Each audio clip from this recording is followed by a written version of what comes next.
This was the Oh, conversation. This was the conversation we were all excited for. How do you guard it? Now I'm gonna set the stage. After this Boston Celtics game, I was looking at the defensive schemes we were running. We had Derek White on SGA on an island. I've had a very similar experience in 2K. Drew Holiday just not fast enough to guard SGA. I remember I lost 70-67 to a Celtics team in 2K24 online. That SGA had 35. He didn't get taken out of the game, by the way. His energy, I had to switch out my defenders. Then he had Pritchard on him, too. That was step back three. Hesse Tween fried me. Anyways, wait, before we get into that, just because we talking about 2K, 2K24 Jalen Brunson was literally the most broken player in the game. He never got tired. I agree. really? Guarantee you. Yeah. I used He to play him never for got like the third tired. quarter, and he had like No, 75 bro. energy Bro, and still. dude, I ain't gonna lie, dude, like 40 balled me with Jalen Brunson, and he played him the entire game, no subs. He doesn't get blocked either. We just drive That and then too. just throw it up, floater. Exactly. I'm gonna have to try that today. Y'all just put me on game. As we were Yeah, that saying shit's though, bad. when you have guys like a SGA, when you have guys like a Luka Doncic in this Western Conference, we were talking about how to stop them defensively because the only team that kind of had success stopping the Thunder was the Wolves with this 2-2-1 zone. But then again, that was also a Thunder team that didn't have Hartenstein and didn't have Chet. The paint was a little bit more exposed. And then when you have a guy like a Luka who can step back tween Hesse, I would dare even throw post All-Star break James Harden in there, who we're going to talk about a little bit later.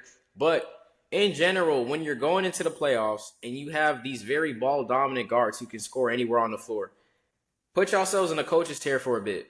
What's the best way to stop these type of players? Is it running a zone? Is it running doubles? Is it running man? If you a coach, and I'm gonna start with you, Samaji, how do you stop this? SGA, I feel like it's really hard to say because even when you just looking at it from a scheme perspective, what makes SGA so good is like when it comes to guards guarding him, he's literally 6'6". He's bigger than everybody. He can just, back you down. He has a good post game. He has a good midi. But then when it comes to bigs down in the paint, he's real crafty around the rim, and he's still fast enough with good guard moves to get around said bigs. So I Mm-hmm. feel like at some point you just gotta throw three bodies at him. Loki, just hug him. Take a guy off the bench. Just go have him out there and just like face check him, bro. Because I ain't gonna lie, anything other than that, you run single coverage, it's over, bro. No zones working, no man's working. He's gonna get all past that. He's like a really smart player with his moves, just whole bag in general. To the Mm-hmm. point, it's like, what can you do out there? It kind of reminds you of a prime Harden, not on the same level, but especially also with the foul baiting. Let's not act stupid here. 500 free throws. Let's get so serious. Kind of on that level of prime James Harden, where it's like, okay, we just guarded this man the best we could. We might even start guarding him hands behind our backs while he be jumping into fouls and. What can you really do? I concede. I think kind of just going off what Samaja said. Like, I agree. He's kind of, in a way, he's kind of unguardable. Like, especially how the way like he's really good at driving from when I've seen his type of game plays. But I think 2-3 zone might like if anything like that might like contain him, but it wouldn't stop him. But like I think 2-3 zone like it's like so like it's solid. Obviously you have like bigs down there a lot more. Like that's the issue too is that Shy can also he can do anything on the court. So like 2-3 zone is usually meant for like people who are in the bigs. Like if they're like mostly like for example like Jokic, like they're like a Jokic type player. But since he can do pretty much everything, he can drive into the paint very well. He can shoot primarily well, which 2-2 zone, like I said, it's meant for like bigs, but it's kind of cooked. So it's like I think that's the best zone we can have, especially if we can kind of like someone could take him 1-on-1. But when he drives into the paint, there's no solution. But I think if there were a solution, it'd be 2-3. Okay. Yeah. I kind of agree that he's unguardable. Like, there's certain players that you kind of just you're fine with letting them beat you, and Shea's one of those players because it's like Samaji was saying, he's 6'6", he's shooting 53% from the field, and he's averaging 33 points. That's near never heard of. He averaging what? He's shooting Yeah. 53% from the field 50% from the field. Oh, on it's 33 30. When did points. it go up? Yeah, and he's first in 30-point, 40-point, 50-point. They were dogging on him for having no 50-point games, and now he has more 50-point games than the whole NBA combined. But anyways, Dash. the two ways to guard players like Shea and Tatum and Luka is either you double them and then you just let someone else beat you, like the other game, I can't remember who it was against, but Lou Dort hit like 3 threes in a row. And if I'm Mark Daniel, I'm fine with I mean, if I'm like the opposite coach, I'm fine with Lou Dort beating me, because at the end of the day, Lou Dort's gonna miss those threes more than Shea's gonna miss when he's driving or when he's taking a three. And then the other point to stop them is just let them beat you, because the Cavs proved that with Tatum. If you just let Tatum get his own, he's gonna get tired eventually. He's gonna get cold eventually. So you just let him do your thing, and then you just do whatever you're gonna do on the offensive end. But he's unguardable.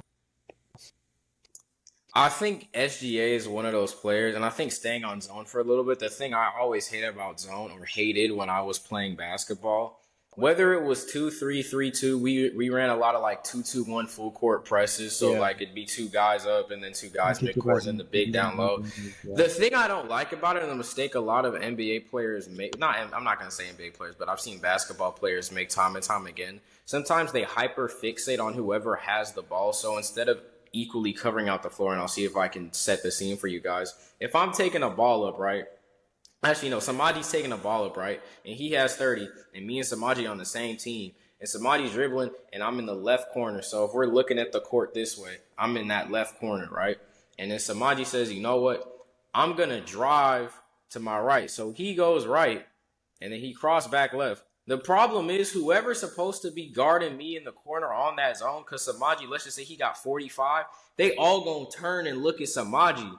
That's what happens with SJ. That's what happens with Luka. That's what happened with Harden. Even Kyrie sometimes, or Steph. These guys get, I don't want to say scared, but these guys get over fixated on the best primary ball handler having the ball. That's a free cut or that's a free three. And the issue with the NBA now is even if y'all collapse the defense, he's passing it to his teammate that can score.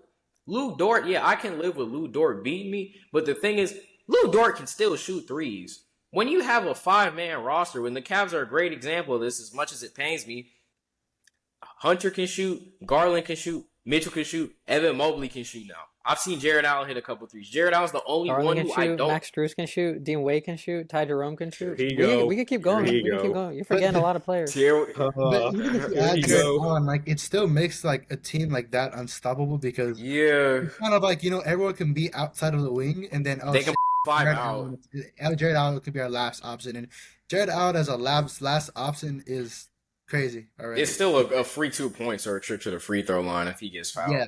And it's kind of what made that 2018 Warriors team so unfair. KD, Clay, Steph, and the bench.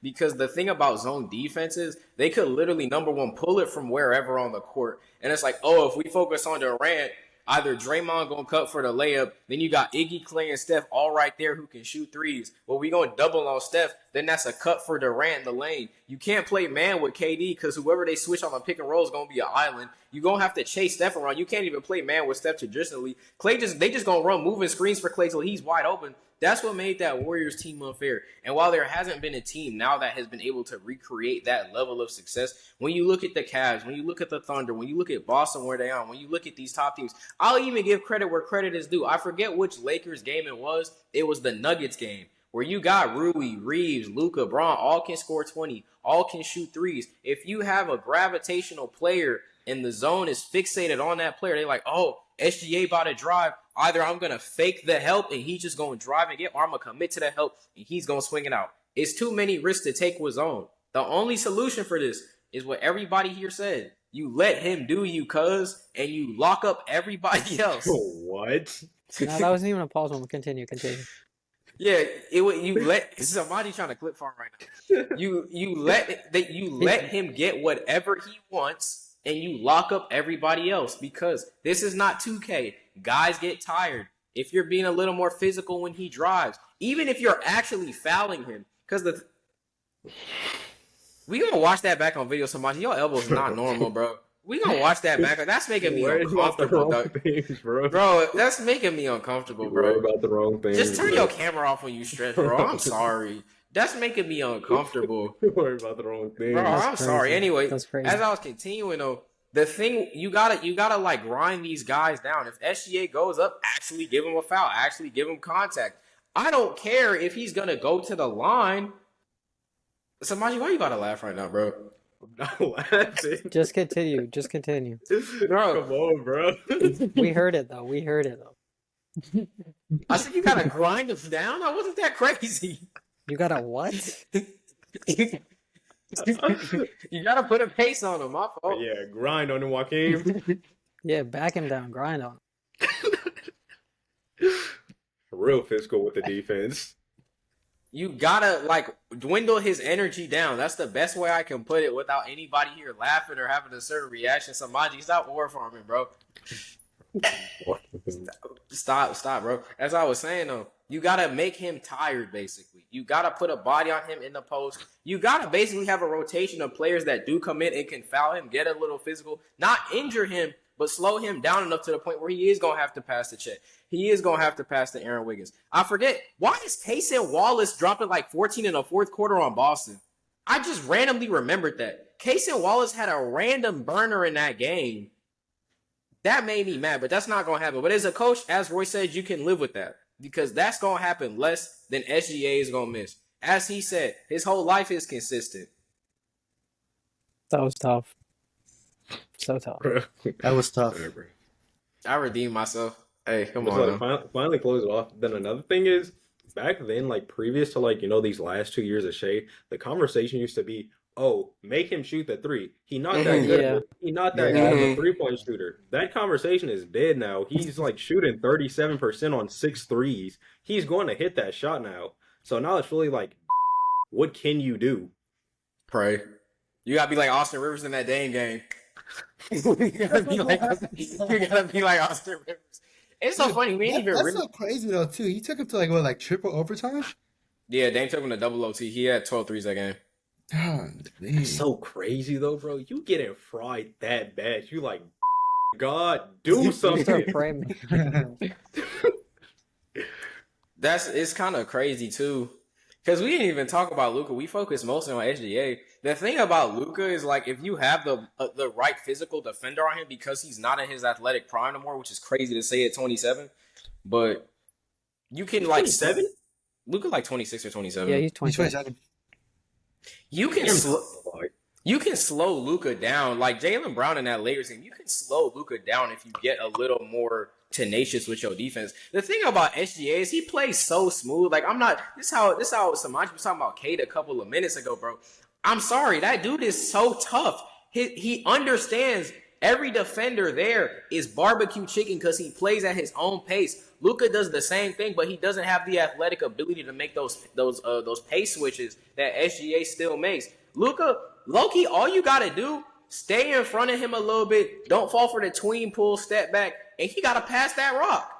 I think the thing is too is just But in that's general. what, before Darren goes, that's the thing though. He got to pass that rock. He's a good passer too. He's a good passer, yeah. I think the thing is kind of like I think this whole podcast should also discuss too, is that we're living in an NBA where we have so many great players. SGA, Kay Cunningham, and then we have Jokic, Luka Doncic, LeBron James. We Donovan have all of Mitchell. them in our generation, guys, and continuing. So I think it's also like You can only name 5? I You said so many great players, and like you struggle to name 5. 5. Yeah, bro. I'm not gonna name all of them on the top of my head, but like, hear me out here though. But Okay, we continue. My have fault. so many players here in the NBA right now that like I feel like we're spoiled essentially, and I think that's also the thing. Like we're gonna be the unks where it's like, yo, like 2010s, 2020s, that's best because it is the best basketball. Like that's 2010 to 2019, sorry to cut you off quick. That's just the best decade of the century. I don't think that's getting topped. And I know we got like I agree. 70 more years. That decade's not getting topped, bro. I'm sorry. That decade really not getting topped, bro.